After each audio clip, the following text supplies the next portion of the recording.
This is Democracy Watch.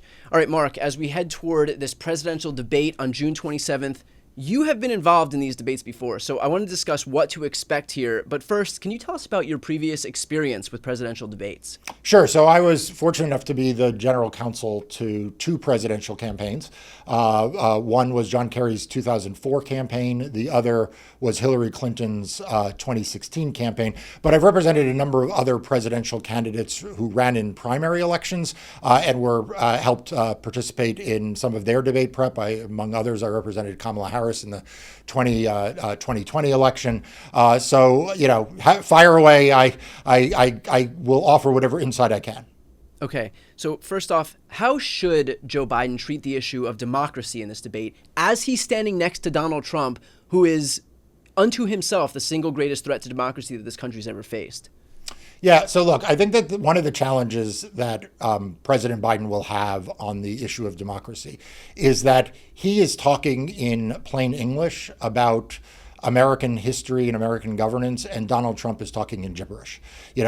Someone recently wrote that like Donald Trump talks in gibberish, and I thought it was the best way to describe it. So it is very difficult to debate someone where you're talking about rules like one person, one vote, the importance of free and fair elections, the peaceful transfer of power, and the person on the other side is like shifting between sharks, electric cars, and Hugo Chavez. I mean, his stated stance is that he actually won all 50 states, and that had 3 to 5 million illegal immigrants not voted in California, he'd have won that state too. That's his actual stance on this issue. That's exactly right. So I think what President Biden has to do is just use his time to state his position. I know that there's always this desire of the networks to have there be back and forth, and of the participants, you want to engage it. But I think that on the issue of democracy, President Biden has spoken so eloquently and so thoughtfully on the issue of the importance of norms and institutions, the important role of checks and balances, and of course, the heartbeat of American democracy, the Voting Rights Act, and the need to ensure free and fair elections, that I think he needs to just speak on those issues rather than trying to in real time decode the absolute nonsense that will be coming from Donald Trump.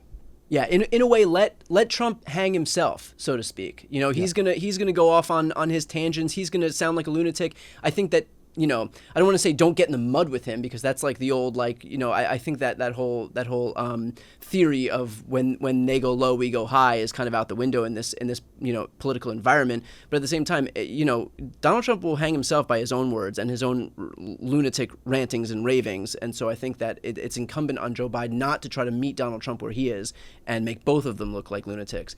How do you presume Trump will then gaslight the audience when it comes to the issue of democracy itself? So what Donald Trump does, and unfortunately the mainstream media plays into this, is that he throws an enormous number of lies at the camera simultaneously. So he will not lie about one central issue and then build a debate answer around it. He will lie about 50 things in that answer. The Gish Gallop.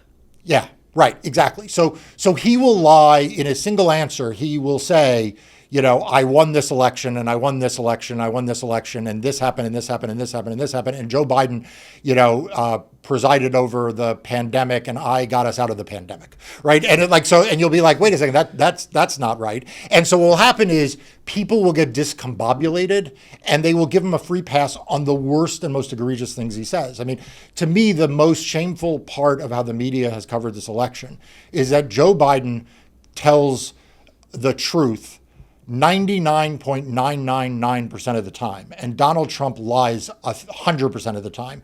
And yet the media is so sort of immune to the fact that Donald Trump lies that it will focus on the misstatement or the slight variation in something Joe Biden says. And so that is how Donald Trump does it. He doesn't gaslight in the way in that we sort of are accustomed to, which is that someone tells one big lie. He just floods the zone with lies. It's the Steve Bannon model of flooding the zone with shit. And the point isn't necessarily to make you believe something, because I think most people don't believe a lot of the things that Donald Trump says. It's to obliterate facts and reality as we know it so that we don't know what's true and what's false. And in that environment of uncertainty, Republicans can swoop in and exploit those vulnerabilities and exploit the fact that we don't know what's real, what's not real. That's what they're going for. Donald Trump is not like the end of the line trying to convince us that what he says is real. It's that he wants us to not know what is real and what is fake. It's obliterating the line between fact and fiction at the end of the day. And Hannah Arendt, who was a famous philosopher and studier of authoritarianism, she wrote not only, she's most famous for having written a book about Adolf Eichmann's trial, but she wrote several books about authoritarianism. And one of the things she says is that the authoritarian starts to lie so fabulously that his followers know he's lying, but they take pride in the fact that he is able to pull it off. That there's kind of like this symbiotic relationship, that they view him as clever for having been able to tell such fantastical lies. It is sort of a sign of his virtue that he is able to lie. And that is definitely where Donald Trump is with his supporters. It's like the more he lies, the smarter they think he is. Yeah, that's a great point, and also leads me to this question, which is how much of this debate will even focus on democracy? Because the punditry in this country loves to pretend that democracy isn't an issue that voters care about. Some Democrats have voiced concern about President Biden's focus on democracy, but then, of course, a recent Fox News poll said that the literal number one issue was democracy.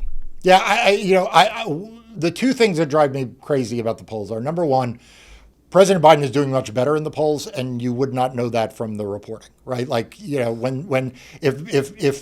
there is a statistically insignificant wiggle in a poll against Joe Biden, it is the front page news everywhere.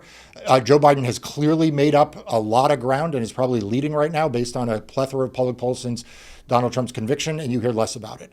But the second thing is this, is that I keep being told that Americans don't care about democracy, but yet every poll you look at, democracy is actually one of the top issues. Top issue, yeah. It is like the elites don't want to talk about it because they don't find it interesting. It is a hard thing to contrast the two candidates on without it appearing completely one-sided. So they want this horse race coverage, and so you wind up with them discounting these issues of democracy. But look, I think it won't take up as much time in the debate as it should, because I don't think the moderators will ask questions about it. But I think everyone watching the debate needs to realize that if you are watching the debate and you are hearing questions about healthcare, you are hearing questions about democracy. If you're hearing questions about immigration, you are hearing questions about democracy. If you are hearing questions about the future of climate, you are hearing questions about democracy. Because I'm here to tell you that if we don't have a stable democracy, if Donald Trump wins again, you won't make progress on any of those things. The big banks will win, the oil companies will win, and democracy will lose out. Mark, do you think Donald Trump will show up? Look, I went on record saying I don't think Donald Trump will show up. I still think he will find an excuse not to be there. And so that is my prediction, but we'll find out soon enough. And of course, for those watching right now, to support the invaluable work that Mark and his team are doing, which is to defend democracy in the courts, which has become ground zero in that fight right now, please make sure to sign up for Democracy Docket. It's the free news outlet he founded to focus on everything voting and elections. I'll put the link right here on the screen and also in the post description of this video. I'm Brian Tyler Cohen. I'm Marc Elias. This is Democracy Watch.